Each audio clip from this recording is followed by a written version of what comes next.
If you love me, please don't judge me. Got my hands tied, the power's above me. Don't shoot the messenger, I'm just a puppet here. If you wanna place blame, then look to the puppeteer.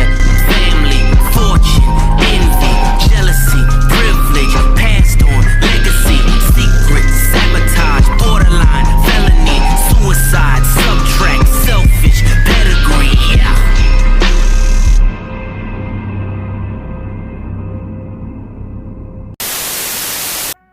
How's it going, everybody? It's C-RadTV back here with another video. So, of course, it's time to start the next part of the What If NASCAR at F1 Points series. So, in the last part of this series, we began the Xfinity part of this What If series by looking at how every season in the Xfinity series and the Xfinity/Busch series from the 1980s would change under the F1 Points format. And a few things changed, but a couple things stayed the same. And in this format, we're going to continue on the Xfinity side of this and look at the 1990s to see what would have changed and if there was any bad cup leaching in the 90s. So, of course, before we go on, I'll show the points format. Of course, on the screen, I went over the format when we went over the Cup Series in the 1990s, so you know the points formats and how it works. So these are the formats we're going to use here. And before we go on further with this, let me just once again stress out here that this is just a hypothetical scenario. I know everyone would have raced differently had this format been in play. This is just for fun. So now, with that out of the way, let's go ahead and jump right into it. So 1990, the season was all about Chuck Bowen.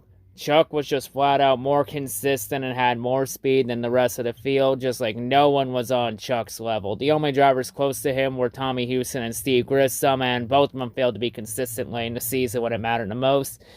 And Chuck Bowen would take full advantage of it, and he'd pull away to win his first Xfinity/Busch title.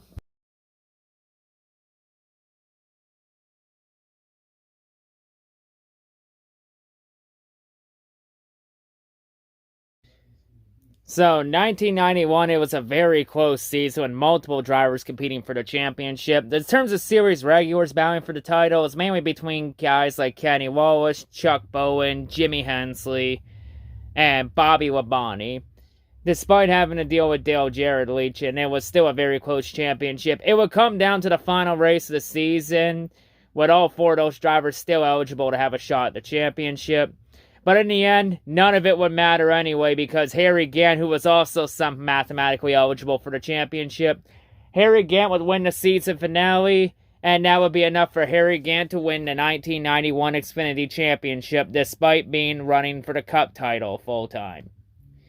So under this format, Harry Gant would be the first driver to win both a Cup title and an Xfinity/Busch title. And actually, oddly enough, under this format, Harry Gant would do something under this format that has never been done in NASCAR history and never will be done at all unless NASCAR drops the driver limit in Xfinity and trucks and allows Cup drivers to compete for the Xfinity and truck titles.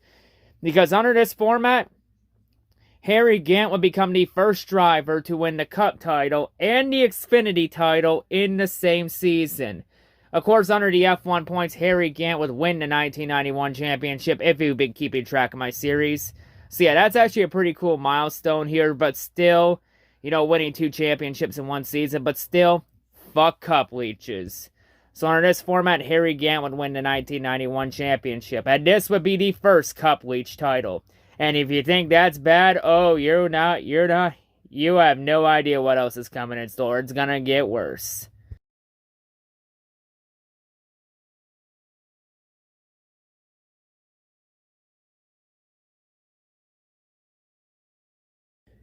So, the 1992 championship, it was mainly between 3 drivers. It was between Bobby Labonte, Robert Presley, and Todd Bodine. Mainly a 3-man battle for the title. Joe Nemechek and Jeff Gordon also tried to go in this battle too, but both of them failed to be consistent when it mattered the most. Plus, not everyone could compete for the championship in a season.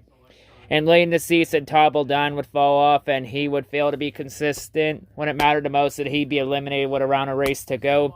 So it came down to the 1992 season finale between Bobby Labonte and Robert Presley for the championship at Martinsville. Robert Presley would struggle all day at Martinsville and finish mid-pack. And Bobby Labonte, he would go on to win the race at Martinsville, which would be enough for Labonte to beat Presley out by 6 points. So Bobby Labonte would win the 1992 championship. And if you've been keeping track with the series, Labonte also went on to win 2 Cup titles under the F1 points format. So Bobby Labonte would become the second driver to win both a Cup title and a Busch Series / Xfinity title.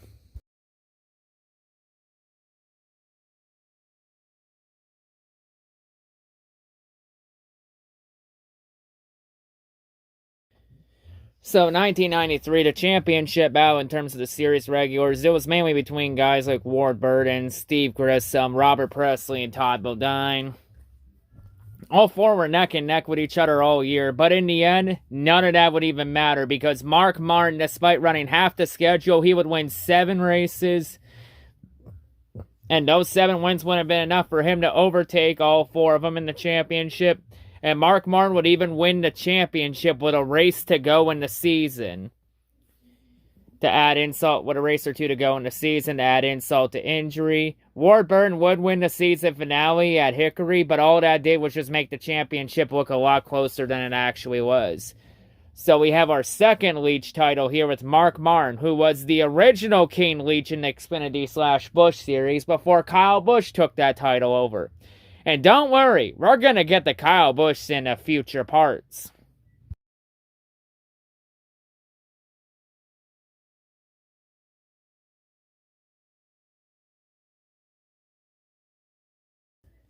So 1994, it was mainly a championship battle between Kenny Wallace and David Green. Both were neck and neck with each other all season, but late in the year, David Green would fail to be consistent when it mattered the most, and he'd be eliminated with around a race to go. And then Kenny Wallace, he would hold off late charges from Leach's Terry Labonte and Mark Martin. And Kenny Wallace in the season finale at Rockingham, Kenny Wallace would finish 6th and would lock up the championship in the Xfinity Busch Series. So in 1994, Kenny Wallace would be the Xfinity / Busch Series champion.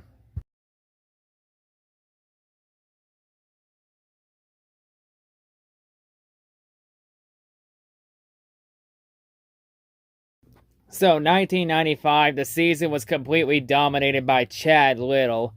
Chad Little was just very consistent and very fast all season in the Xfinity Busch Series. The only driver close to his level was Johnny Benson.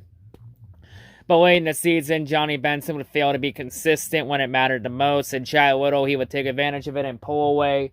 And Chad Little would go on to win his first Xfinity / Busch championship.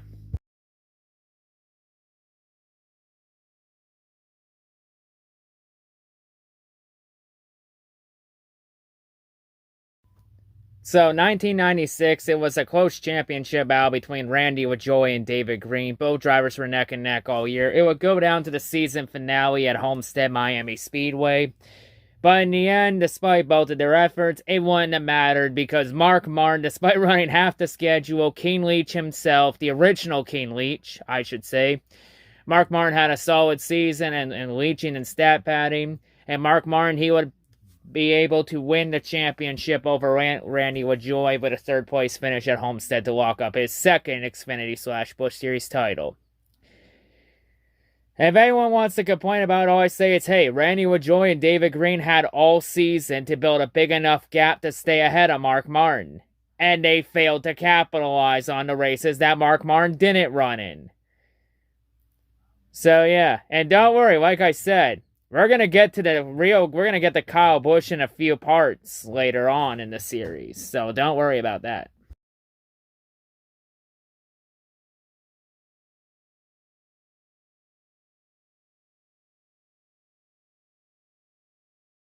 So 1997, it was all about Randy LaJoie. Randy was just flat out dominant and fast all season. Just no one was on his level.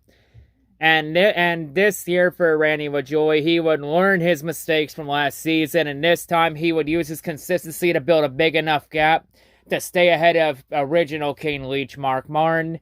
So the races that Mark Martin missed, he would not be able to come close to the championship, and Randy LaJoie would pull away to his first Xfinity / Busch championship.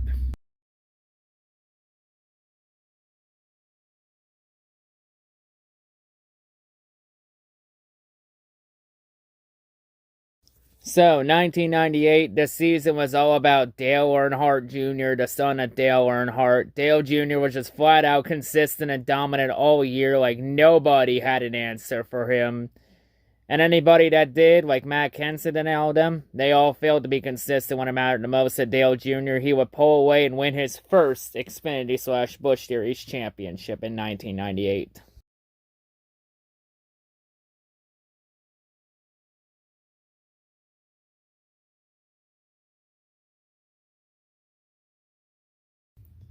So, 1999, it was effectively the same as 1998. Dale Jr. just completely dominated and was fast. The season was all about him. Wash, rinse, repeat. The only difference is that Jeff Green also entered the fray too with Matt Kenseth, but neither were nowhere near Dale Jr.'s level. And Dale Jr. would end up going on to win his second consecutive Busch Series championship in 1999.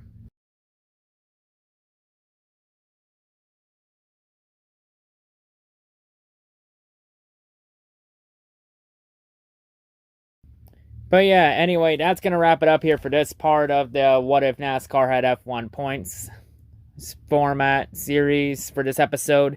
So in this episode, we had 4 title battles go down to the final race of the season. In terms of the title changes that would happen, we had 1991, 1992, 1993, 1994, 1995, 1996. So we had 6 title changes in this episode, and we also had 3 Leach titles in 1991, 93, and 96 with Harry Gant and Mark Martin, respectively.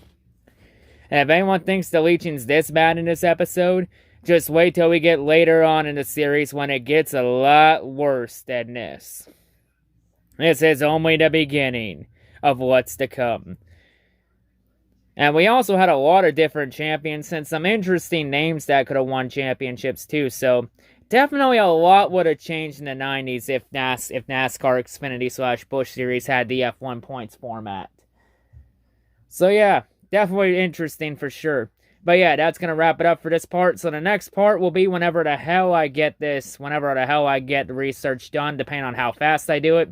We'll be going to the 2000s, the turn of the century, to see what would have changed if the NASCAR Busch / Xfinity series had the F1 points format. So I'll see you in that part there, and I'll see you whatever I do next. Peace out.